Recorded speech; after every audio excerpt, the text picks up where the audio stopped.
si Paolo Abilino at si Janine Gutierrez. Split na raw yung dalawa ulit.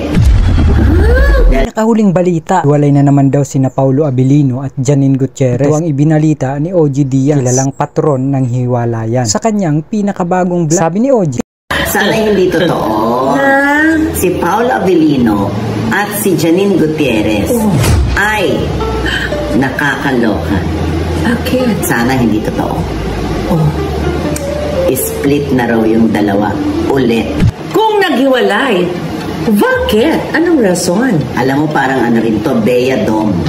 Hindi natin alam kung ano ang rason. Basta yan lang ang nakarating sa atin.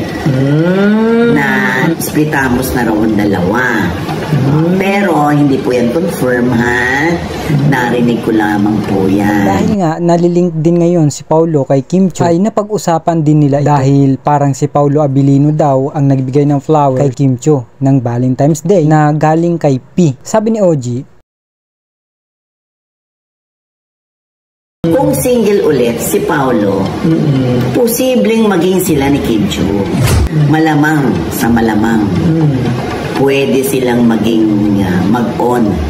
Diyos, ha? Kinikilig din ako sa kanilang dalawa. Oo. Kasi nung Kim C, hindi ako kinikilig. Pero again, hindi pa rin ho yan confirmed, ha? Narinig ko lang yan. Ito, OG, ang dami-dami mo nang narinig, pero lagi naman compare. Alam mo, kung magiging sila, magiging happy ako for Kim Chiu. Naka-move on na si Kim. Saka madalas na nangingiti si Kim. At kinikilig si Kim Chiu. Ayun. May nagpapakilig. Ay, kasal lang ay baka naman siya yung mapagbintangan. Huwag naman sana.